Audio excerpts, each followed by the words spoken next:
Welcome to the WHHI Daily News. I'm Robyn Zimmerman. Happy Earth Day. Let's begin our newscast with today's news headlines.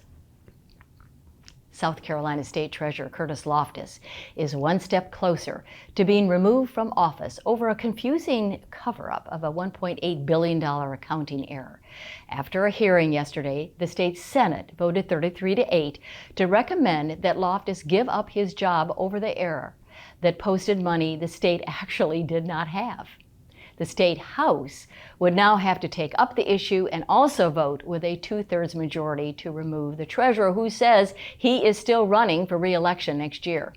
Now, the state never actually had the money, whose entries came from a changeover in the accounting system, though it took a $3 million audit to find that out. State Comptroller Richard Ekstrom and State Auditor George Kennedy have already resigned over the issue, but Loftis has battled to keep the job he's had since 2011. Well, we told you last week that Murdoch banker Russell Lafitte was going to plead guilty to federal charges that he helped Murdoch steal $3.5 million from victims.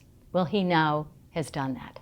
Lafitte had earlier been convicted of the charges, but after serving 14 months of the 7-year sentence in prison, the charges were thrown out on a technicality and a new trial was ordered. Now, the evidence was overwhelming, and Lafitte now has agreed to a 5-year sentence and to pay back the $3.5 million in restitution. And a Beaufort couple has been charged with stealing over $20,000 in food stamps over a 4-year period. 42-year-old Dennis Phillips and his 44-year-old wife Jennifer have been charged with fraudulent acquisition of food stamps, a felony that could get them up to 10 years in prison or a $5,000 fine. Now, the arrest warrants say the pair did not report her income in their forms to receive the food stamps. And finally, the town of Port Royal is going to spend some of the last of its COVID-19 money on a splash pad for residents and visitors to be built at Bruce Edgerly Field and then turned over to Beaufort County. The town is putting a little over $100 grand in, with nearly $300 grand of federal money before the money dries up. The splash pad should be built within the next 3 to 4 months.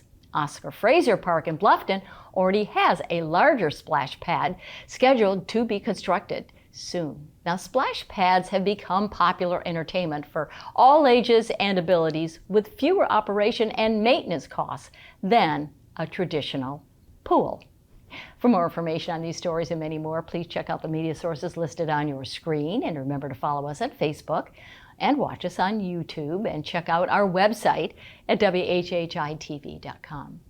If you have a news tip or story idea, well, just email it to us at news@WHHITV.com. And now let's get an update on sports from Justin Jarrett. Justin, take it away. Hey, it's time for Last Night in the Lowco on WHHI, powered by LowcoSports.com, the fastest 60 seconds in local sports. We're getting back into the swing after spring break and RBC Heritage Week, and we had a couple pivotal Region 6 4A baseball matchups last night. Bluffton knocked off Beaufort 6-2 to stay in second place in the standings. Tyler Wolf pitched out of trouble all night, and Dawson Coonsey finished it off on the mound after breaking it open with an inside-the-park home run in the 4-run 6th inning for the Bobcats. May River stayed within one game of the Bobcats with an 11-0 rout of Colleton County, and the Sharks have the tiebreaker over Bluffton if they end up knotted in the standings next week. And Battery Creek softball team rallied for a 7-4 win over Bluffton in a game seen on Beaufort's own. We'll discuss all this local sports news and more on the next Loco Sports Lowdown, streaming on the Loco Media YouTube channel. For Loco Sports and WHHI, I'm Justin Jarrett. Until next time, go Loco.